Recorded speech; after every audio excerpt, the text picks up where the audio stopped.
How we What's doing? going on? Man, just doing the same things I do every day. Just paying attention to what's happening with the price, what's trending in the news. You know how it is, man. You know how it is. I do. So yeah, we're at 112. We almost hit 111 and something a couple minutes ago. And yeah, I mean, this is great. I feel like 112 is support. If we break through that, cheaper sats. What do you Send us think? back below 100. I don't care. Send it. Dump it. Dump the treasury companies. Dump the shitcoin casino. Flush it out. Flush it out, man. I 100% agree. And the other thing is, let's say we did drop below 100, which would be, let's say 96 is the next level. We probably only have I don't know, 4 weeks, 6 weeks, 8 weeks to stack before the price rebounds in Q4, Q3, Oh yeah. at I'm gonna the end of start. I'll have Q2. to sell stuff. I'll be like, what can I get rid of to buy Bitcoin under 100K? I know we might get another chance. It's not going to stop me from stacking, but I don't feel like we get these many opportunities. No, I agree, man. It's a gift. So we'll see. I don't expect good news. Powell is supposed to give an address on Friday, right? Screw pal. Yeah. Yeah, I don't anticipate any positive news or positive momentum coming from that. So I think like we could dump from there. The flip side of that, because I don't know, I feel like I and everyone else were expecting such negative news to come from him regarding interest rates that imagine if he does go out there and he goes, we're dropping the rates, we're dropping the interest rate. I don't know, then maybe then you go the other direction. Yeah, it would go real fast. And I hadn't thought about that, but yeah, it looks like, Morgan Stanley said there isn't going to be a rate cut until next year, which, the market, the bonds, everybody wants a cut or two or three. And, you see Trump out there hammering away on homes being unaffordable, and you've got Pulte going after the Fed, employees that are lying on their mortgage applications. And I think they're building support, but, I mean, the Fed is private. They do whatever they want. And, nobody can walk in there and force them to do it. So it's pretty interesting to watch. Yeah, there's a lot of learning. The more you pay attention to this stuff, the more you learn. The day in, day out kind of movements and the negotiations and the information wars that like both sides kind of put out there and the narratives that kind of come around that. So it's a really enlightening view into the inner workings of how this stuff goes down. I, for one, don't care about the interest rates being high for a while. 2026 would be great. Start lowering them. I don't know. I think we might buy a house on the mainland, the continental US, if interest rates go lower and we find the right town that we want to live in. And yeah, I don't want the the interest rates to dip down before that. So that's just selfishly speaking. But yeah, what do you think? Yeah, self-interest. I mean, there's nothing wrong with that. I think Yeah. if the rates were lower, we'd see a lot more liquidity. You'd see a lot more asset prices increasing. You'd see Bitcoin, hit the stratosphere of what, like 130, 140, 150.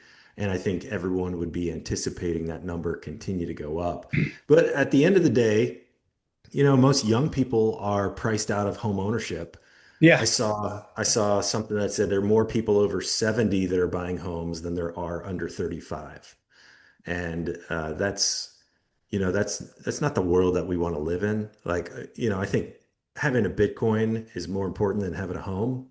But I also don't want to see younger generations suffer under financial tyranny. And really, that's what it is. They're manipulating it, and we are along for the ride. The only exit, the only way that you even have a chance is to start learning about Bitcoin and buying it whenever you can. Yeah, absolutely. Everyone needs a place to live. And when you own that place, it gives you a vested interest, not just in that home, but in the community. And it puts down roots and that there's so many positive benefits that society sees from just home ownership, right? Um, and what they've done is they've just deracinated the people from that process. We want to live in this renter's world now where like the WF says you'll own nothing and be happy or whatever the fuck those psychopaths say. And we're not gonna fix the birth rates until we fix the home ownership stuff. And I think Bitcoin plays a big part in that. I see a lot of uh, the chatter from the younger generation being really frustrated with that, obviously, as we are frustrated with that as well. But like, what if everyone just decided to say, you know what, I'm not buying your fucking home for 5x, what I should buy it for, you boomer. So, you can hold on to it and keep it. We're buying Bitcoin, and then that's our home ownership. So you go fuck yourself. And then if that would happen, then I think that the rates could go down, the home prices could go down. You could just crash the market. I don't, that would take a lot of coordination, but I would love to see some type of revolution like that. Yeah, it's tough. I think I was thinking about, there are people who are in their 20s, right? And they're Bitcoiners, and they have the freedom to move wherever they want in the world or in the country. And there has got to be nothing better than being young, debt-free, a Bitcoiner with options. Yes. It's like you can live the sovereign individual lifestyle. You're not stuck to one place. You can move where you're best treated. And, maybe it's the US or maybe it's another place. There's a lot more interest in Plan B residency, citizenship in different countries or jurisdictions. And I'll be honest, this is like the first time that I've actually started thinking about that. Tell Like, me do more I have about a that. Tell future me about here? the Plan B residency and what goes into that. Well, it depends on where you go. So you can go anywhere in the world, but some places have more advantages. So if you go to somewhere in the Caribbean, there are places like St. Kitts where, I mean, it's still expensive. You can spend, I don't know, 2 Bitcoin, 200,000 and something and get a citizenship in another country. Or I've been learning about Panama, where they have a residency that's very affordable for a person or a family. And it's a long process where the residency lasts, a few years and you don't have to be there all the time. So they onboard you and, there's tax advantages. Depending on where you go, you could have a very fantastic quality of life without all of the things that that we pay for here in the U.S. So I don't know what that path looks like for me, but it's really the first time that I started thinking about, okay, what other options do we have as Bitcoiners? And of course, we've seen a lot of people go to El Salvador and kind of talk about the pros and cons of that situation. But I mean, the world's big, and there's still places that we can take our capital and our wealth and our ambition to. Panama, huh? Panama! See, senor. Panama! Hell yeah, let's go. Dude, so and how does that work? So you don't need to live there full time. How much Bitcoin do you have to pay for that privilege to have the residency? How much time do you have to spend there? What goes into all of that? Oh man.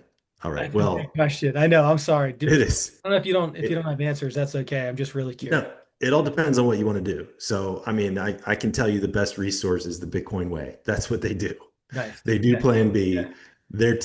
Part of their team's based in Panama. The company's based in Panama, and they take people from around the world. But what I was looking at the other day is, and shoot, I really should have it in front of me. So don't quote me, but I want to say it's between 10K and 20K for a family to All move down. in? Yeah. Yeah. If you want to do the full citizenship, I think it's like 34. Mm. So, but if you go with them, they'll walk you through the process. And I don't want to do an ad, but there's Episode someone is who brought to you by the Bitcoin Way. there are other people out there doing it too. I mean, there's Nomad Capitalist who has a great YouTube channel. Yeah. Katie from Citizen X, formerly Plan B. She's a great resource. I think the key is figure out where you want to live or what your options are. How much would you want to spend on something like that? And determine whether or not it's right for you. And it might not be right today, but it might be something you research and then 5 years from now, you're ready to go. You've gone and visited, you have the increase in Bitcoin wealth from now to then. And it might be something that, it's sort of on your bucket list. And that's kind of Yeah. where I am. It's not something I can do today, but I like having options. And of course, Bitcoin's an option, the option, and then this is where are you going to be best treated? It's a really appealing idea to me. I think it's something I should look into, even if it's not something that's feasible for the near term. But I mean, I would love to look at all I'm trying to do is save as much money as I can. What I mean, not, saving in Bitcoin, but what I mean is sheltering my income from the government as much as possible. And whatever gets me to that path, that also kind of gives me a level of, um, I don't know the exact word for it, but, unfuckwithableness. Then I'm all for that. And I have no idea what that looks like. I will talk to the guys at Bitcoin Way and just to have a conversation and you can get a lay of the land, And by Yeah, the way, we're not sponsored by the Bitcoin Way, but we would take sponsorship money we 100%. are. Yeah, we're sponsored by your wife's boyfriend, Yeah, exactly. and he actually does buy Bitcoin. So what are you Right. doing, pleb?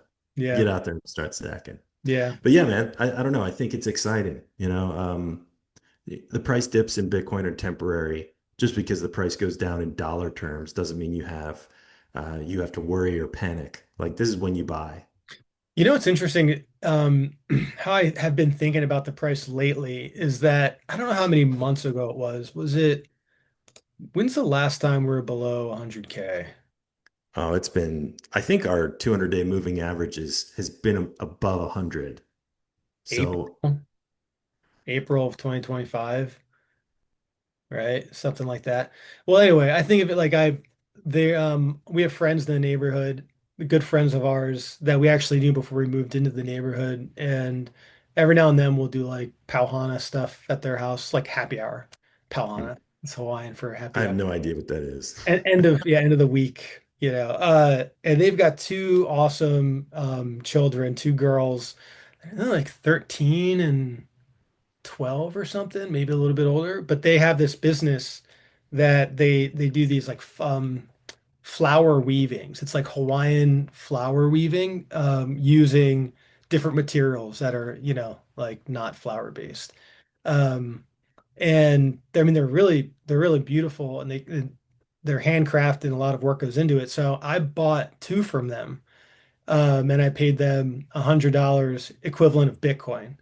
Nice. And I helped set the wallet up for them and everything, kind of showed them the ropes.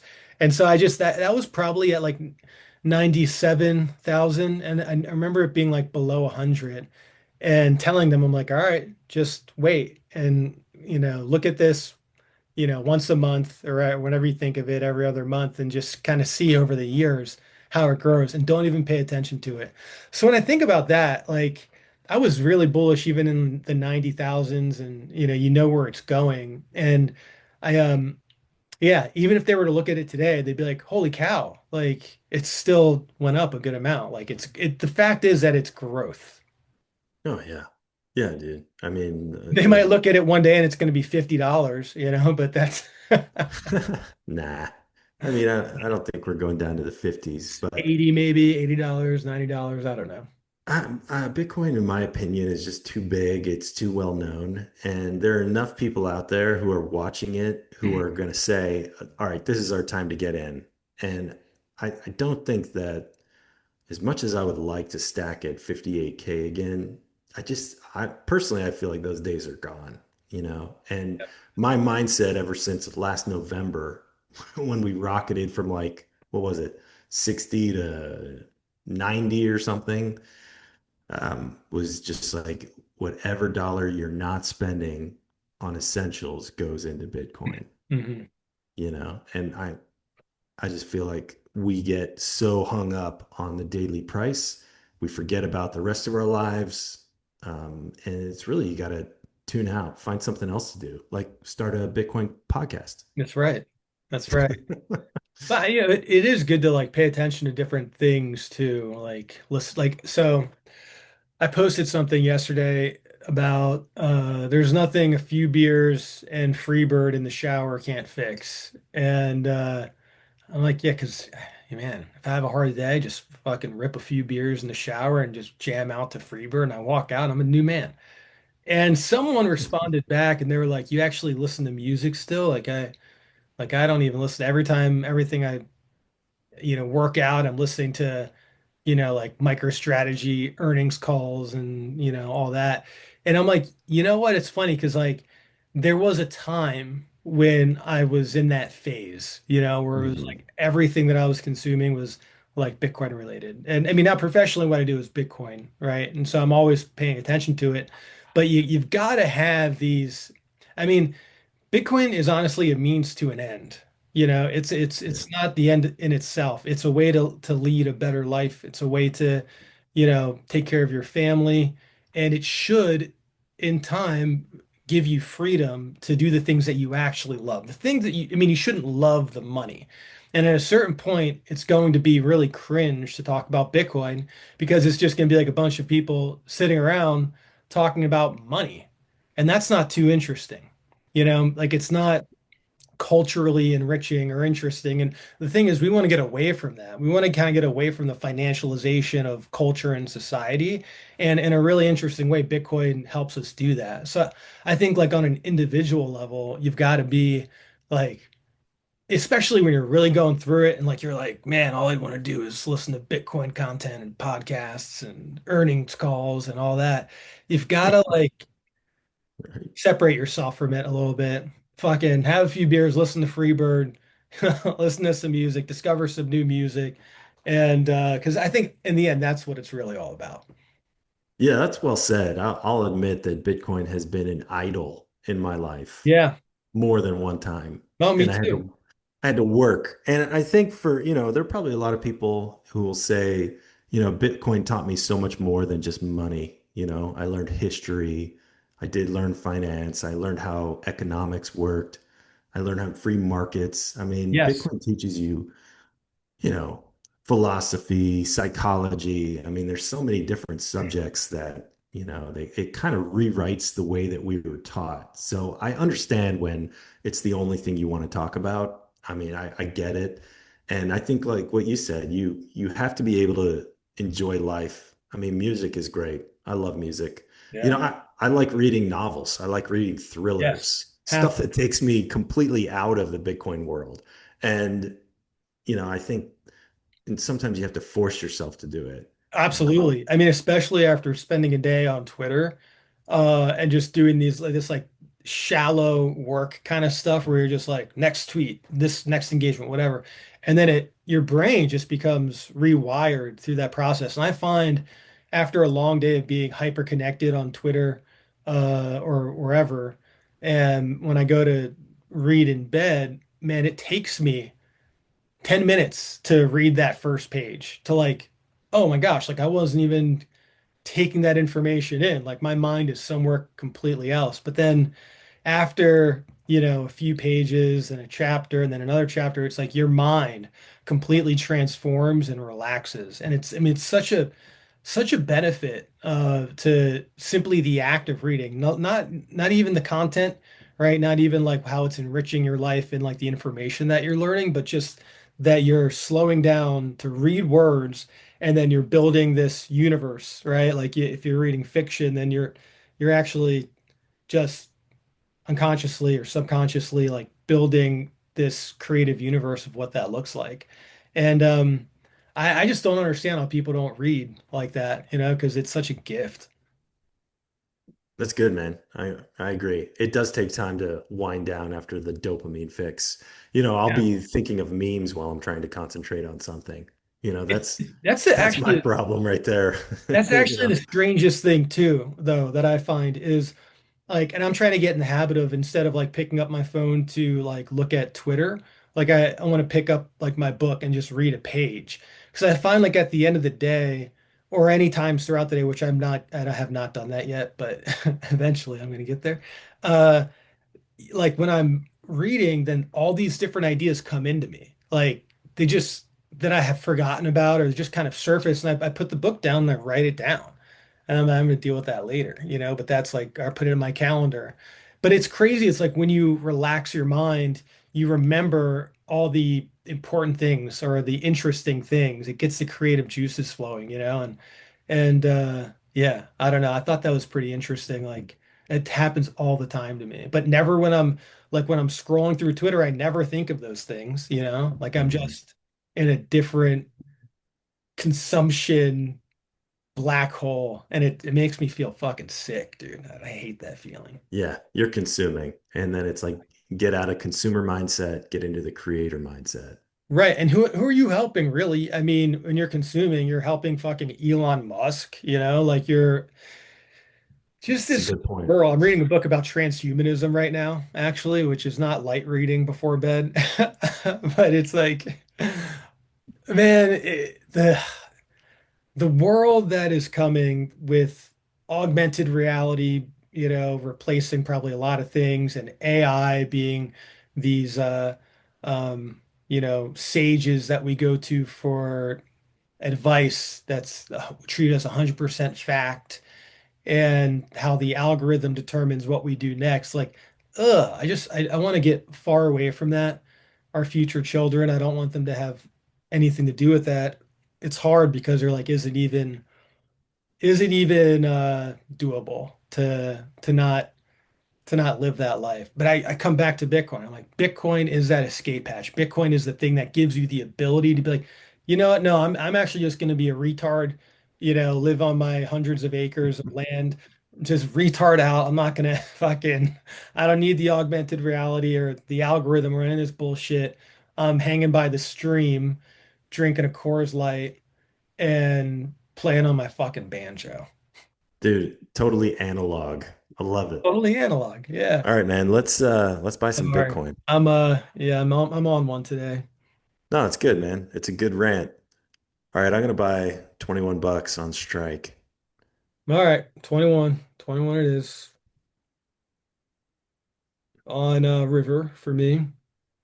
Dude, so if I can plug my bird flip shop, Plug it. I enabled Bitcoin payments Let's go. What did and I you got my first Bitcoin sale. There it goes within about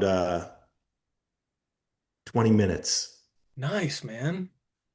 So I mean, I've been wanting to do it for a while. I put the shop on Shopify, which is just way better for different jurisdictions, countries, shipping, taxes, VAT, all of that. So it costs a little bit more, but installing Bitcoin payments was key.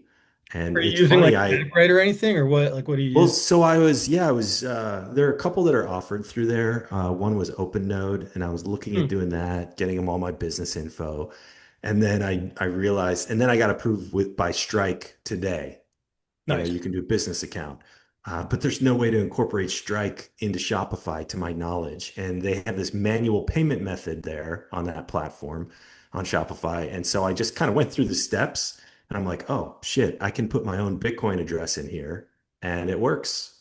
You check out just like the regular thing. The only step is you got to go to your wallet and send the Bitcoin. Hmm. But it works perfectly. Great. That's Yeah, amazing. man. You got to have the right thing, the right setup because I bought peptides the other week using Bitcoin, and they had some type of like shitcoin provider that also accepted Bitcoin, and it was like such a pain in the ass. Like, Mm. and I had like multiple emails back and forth with the customer service and the payment provider that they use. And I was like, guys, I threw them on it. I was like, this service sucks, just so you know. Like, like you need to, here are some options. I laid out all the different other options for them. I'm like, don't use someone like this because if they can't like it's very simple things. They can't like verify that they received Bitcoin when in fact like I can see it on the fucking blockchain, but they're saying that they didn't receive it, and I have to be the one to show you that it's like confirmed, then you're working with someone that has no idea what they're doing. It Yeah, was that's a bad frustrating. experience. And now I'm like, you know what? Like, I don't care that they even accept Bitcoin because it was like a bad experience because they're using the bad provider. In the future, I'm gonna use a different peptide provider and just see what that experience is like. Yeah, I mean that's go where you're best treated, you know. I mean, it doesn't have to be complicated. I mean, I had it turned on today in about 10 minutes and Yeah, then it works perfectly. that's So, great. I mean, I'm hoping that more payments come in that way. I'd much rather do Bitcoin than anything else. So how do you fulfill it? You just have your stock in your house, then you literally like manually package it up and send it out. It's a little bit manual. I have a third party provider, but yeah, as soon as you order it, so let's say you paid in Bitcoin, I see the transaction. I have to wait until it gets approved or Yeah. it clears. So I'll use my wallet, and as soon as that payment is pending, then I'll manually approve the order. And I'm not dealing with hundreds of orders, so it's not like I've got a ton of work. But within a minute, I can look at the pending transaction because I get the notification and then check a box and then the product gets created right then, shipped out within 7 to 10 days.